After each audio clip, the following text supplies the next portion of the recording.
मैं माँ शारदा देवी मंदिर मैहर में चल रहे समिति और पुजारी के बीच फर्जी भाड़े को लेकर के हाजिर हुआ हूँ। इसी के साथ मैं लड़ रहे जनहित याचिका में जो मुझे कठोर अनुभव मिले हैं, आप सभी के साथ साझा करने के लिए उपस्थित हुआ हूँ। प्रथमतः तो शारदा प्रसाद पुजारी और देवी प्रसाद के पिता देवी प्रसाद का कथन है कि मैं 4 पुत्र से पुजारी हूँ। आप सभी को बता दूं कि यह झूठा व्यक्ति केवल वैभव गान करने के लिए 4 पुत्र बता रहा है। इसके खानदान में कहीं कोई कभी पुजारी था ही नहीं। शारदा प्रसाद पुजारी की नियुक्ति ही 21/3/74 को माँ शारदा देवी मंदिर के लिए हुई थी। ये नियुक्ति आपके सामने है। और जब 21/3/74 को इसकी नियुक्ति हुई तो इसके 4 पुत्र के पुजारी कहाँ से आ गए?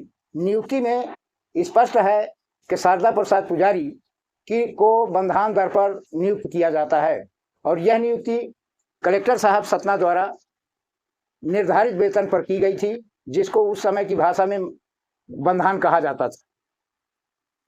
जब बाप बंधान पुजारी था तो उसके बाद देवी प्रसाद ने अपने फर्जी बाड़े को अंजाम देने के लिए बैठते के साथ ही अपनी नीयत का खुलासा करना शुरू कर दिया और अधिकारियों ने इसको सहयोग देना शुरू कर दिया था। देवी प्रसाद की नियुक्ति दिनांक 19/8/79 को कलेक्टर आदेश के विरुद्ध एसडीएम द्वारा की गई और वह भी मंदिर में नियम है पद खाली होने पर पुजारी की नियुक्ति होने का। पद खाली नहीं हुआ। पुजारी के स्थान पर एक फर्जी बाड़ा के चक्कर में दूसरी नियुक्ति एसडीओ द्वारा कर दी गई, जिसमें हक हिस्सा बना दिया गया एक आना। संपूर्ण फर्जी बाड़ा और करोड़ों अरबों रुपए का गोलमाल देवी प्रसाद द्वारा किया जाता रहा। हिस्सेदार होने के बाद यह व्यक्ति 12 वर्षों तक हिस्सा लेता रहा। 92 में अचानक लेखा संपरीक्षा के ऑडिटर ने अपने ऑडिट रिपोर्ट में देखें, ऑडिट रिपोर्ट में ये 9,96,067 रुपए की बकाया निकली और इसको बकाया को अवैध बताते हुए उन्होंने लिखा कि यह राशि किससे वसूल होगी, यह स्पष्ट किया, प्रशासन स्पष्ट करे। ये खुलासा होने के बाद देवी प्रसाद 93 में भागता है तो शासन में बैठे मोतियाबिंद के बीमार सचिव लोग, जिनको पूरी तरह से अंधा तो नहीं कहा जा सकता लेकिन मोतियाबिंद का मरीज कहा जा सकता है, इन्होंने एक बार आदेश होने के बाद दोबारा घटनोत्तर स्वीकृति करके उस फर्जी बाड़ा को छिपाने में सहयोग दिया। इतना बड़ा कृत्य 50 सालों तक कोई अधिकारी नहीं देख पाया। लड़ाई के दौरान कुछ अधिकारियों द्वारा कहा गया कि 50 साल तक किसी ने एक शिकायत नहीं की। आप इतनी बड़ी शिकायत लेकर एकदम से आ गए। आप सभी को बताना चाहूंगा कि मंदिर में आमतौर पर कोई भी व्यक्ति हो केवल अपने श्रद्धा और आस्था के मुताबिक दर्शन करने जाता है। दाएं बाएं देखने की उसको आवश्यकता नहीं होती। दर्शन किया और चला, और उसी का फायदा उठा करके, चूंकि देवी प्रसाद पुजारी होने के पहले छटा हुआ मैहर का अपराधी था, इसको छिपाने के लिए पता नहीं इसने किस किस का सहारा लिया और सचिव ने उसको छिपाने के लिए उसको घटनोत्तर स्वीकृति के रूप में सहयोग किया। उसके बाद 2002 में संविधान के बाद पुनः जब इसका हिस्सा बंद कर दिया गया तो इन्हीं फर्जी रिकॉर्डों का उपयोग करके इसने, ये देखिए, फिर उसी तरह के प्रभा चौधरी सचिव के कार्यालय से बिना किसी वैध कार्रवाई के आदेश करा लिया। अब मेरे बताने पर आप लोगों को ताजुब होता होगा कि शासन स्तर पर बैठे अधिकारी इतनी बड़ी त्रुटि कैसे कर सकते हैं। यह एक आदेश है जो शासन से जारी होने के बाद समिति से जारी हुआ है, जिसमें 3 मूर्तियां, हनुमान जी, नरसिंह भगवान और ब्रह्मदेव का चबूतरा, 3 स्थानों की संपूर्ण चढ़ोतरी खाने के लिए शासन के आदेश पर समिति ने पालन किया है और इसी का परिवार पूरी चढ़ोतरी खा करके करोड़ों रुपए का नुकसान कर रहा है। आज इस एक व्यक्ति की वजह से मंदिर इस दुर्दशा की ओर है कि मंदिर में कोई विकास हो पाना तो दूर रहा, इतनी लंबी संख्या में आने वाले भक्तों के लिए कोई भी सुविधा समिति द्वारा नहीं जुटाई जा पा रही है, पूरी तरह से प्रभावित है। ऐसे आलम में मंदिर का अस्तित्व कितना सुरक्षित है, यह सोचने की स्थिति है। अब आगे आइए, जनहित याचिका के जांच कार्यवाही में इनको अतिक्रामक पाया गया, इनकी बिल्डिंगें अवैध संचालित थी, उनमें पाया गया कि इनमें नशे की तस्करी और देह व्यापार जैसे कृत्य अंजाम दिए जाते हैं, लेकिन अधिकारी कोई भी देख पाने को सक्षम इसलिए नहीं है। आपको बताना उचित समझूंगा कि कांग्रेस सरकार से इसको 7 खून माफ हैं, भाजपा सरकार से 7 खून माफ हैं और समानता दल से भी 1 खून माफ है। तो जिसको 15 खून माफ हैं उसके लिए तो पुलिस या किसी भी प्रशासन को कार्यवाही करना ऐसे ही संविधान के बाहर हो जाता है। तो जब संविधान ही इनके कारनामों के पकड़ के बाहर है तो कहां से रिकॉर्ड बनेगा और कहां से इनके ऊपर सक्षम कार्यवाही हो पाएगी। खैर, इतना होते हुए भी कलेक्टर साहब सतना ने, पूर्व कलेक्टर साहब राहुल जैन साहब ने एक बिंदु का निराकरण किया, जिसमें उन्होंने स्पष्ट कर दिया है कि ये जो पट्टा का उपयोग किया जा रहा है ताहियात इनके लिए उपयोगी नहीं था, इनको कोई हक नहीं, देवी प्रसाद को कोई हक नहीं था यहाँ पुजारी पद पर, और भविष्य में इनके वारिसानों को भी कोई हक प्राप्त नहीं होगा। उसके बाद भी आगे की कार्यवाही में अधिकारियों ने जब देखा कि देवी प्रसाद लंबे घोटाले में पकड़ा जाएगा और कहीं ऐसा ना हो कि यह रकम देवी प्रसाद से वसूली योग्य हो जाए, तो इसने आनन फानन में अपने वैभव, अपनी दबंगी और अपने राजनीतिक प्रभाव के कारण अपने ही तर्ज पर अपने सुपुत्र पवन पांडे को अचानक शासन से नियुक्ति, 1 दिन में नियुक्ति करवा लिया, जिस नियुक्ति में न तो विधिवत कार्रवाई हुई न कुछ हुआ। सीधे नियुक्ति होती है और दूसरे दिन यहाँ कलेक्टर सत्येंद्र सिंह नियुक्ति करते हुए उस नियुक्ति की तामीली भी करा देते हैं। एसडीएम के नियुक्ति करने के बाद स्वयं सत्येंद्र सिंह जी ने तामीली किया था, जो बहुत ही शर्मनाक बात है। इतना फर्जीवाड़ा छिपाने के बाद जब पवन शास्त्री की नियुक्ति को माननीय उच्च न्यायालय में चैलेंज कर दिया गया, उस पर पुनः देवी प्रसाद ने न्यायालय को भ्रमित करने के लिए इन्हीं रिकॉर्डों का उपयोग किया है और इन्हीं रिकॉर्डों को पेश किया है कि हमारा वंशानुगत हमको अधिकार है। आपको बता दें कि रियासत से इनके लिए कोई भी सनद जारी नहीं है।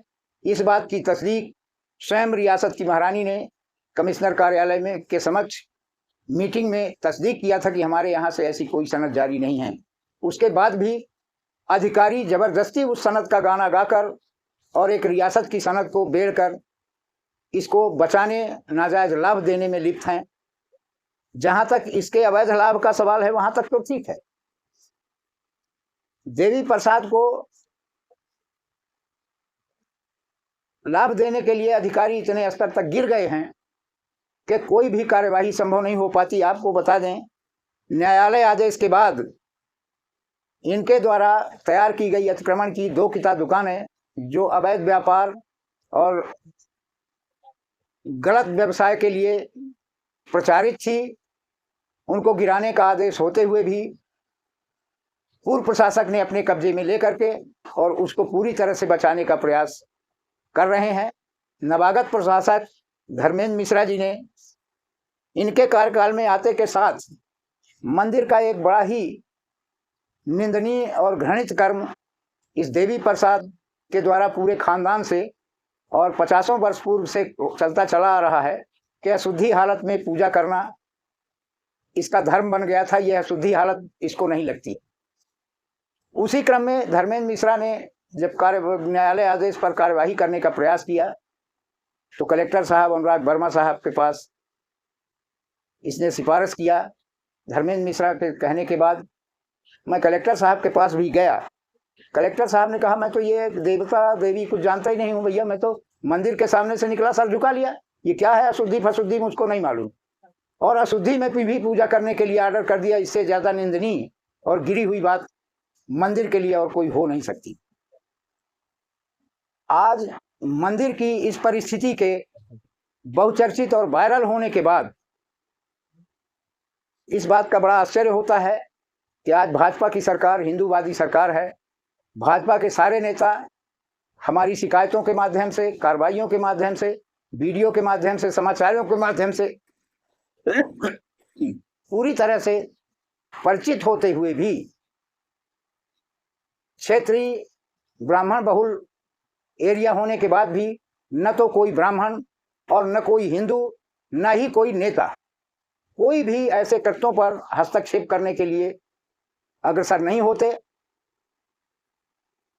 मैहर क्षेत्र में मुझे इस अशुद्धता के कार्यक्रम में एक ब्राह्मण जिंदा मिला, वो है सनत गौतम उदयपुर। इन्होंने उस बात के लिए हस्तक्षेप किया, ट्वीट किया कि यह कृत्य गलत है और यह वैध पुजारी है, इसके ऊपर कार्रवाई होना चाहिए।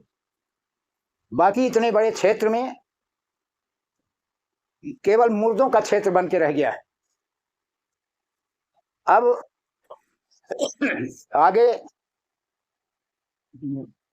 बताऊं आपको, मंदिर के रोपवे परिसर में धीरज पांडे द्वारा, हाँ, मंदिर में धीरज पांडे द्वारा रोपवे में महाभोग के नाम पर खुलेआम खिचड़ी का व्यापार चलाया जा रहा है। निर्णीत विषय है। देखें आप, पूर्व के अधिकारियों ने इसके आवेदन को निरस्त किया है कि इसको जगह नहीं दी जा सकती ऐसे कृत्य के लिए, क्योंकि मंदिर में ऑलरेडी अन्नकूट संचालित है। फिर भी कोई भी अधिकारी 3 साल के दौरान कार्यवाही और लगातार रोपवे के हस्तक्षेप के बाद भी हटा पाने को सक्षम नहीं है और न सक्षम हो पाए।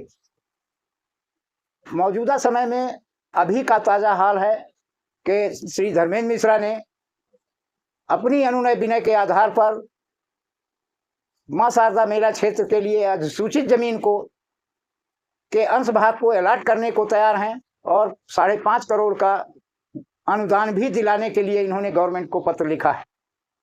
आश्चर्य की बात है कि जब एक साधारण आदमी के ऊपर कार्यवाही करना तो दूर रहा, प्रशासक को अतिक्रमण हटाने के लिए मंदिर बेचना पड़ रहा है, कार्यवाही कौन करेगा? यह बड़ा गंभीर विषय है।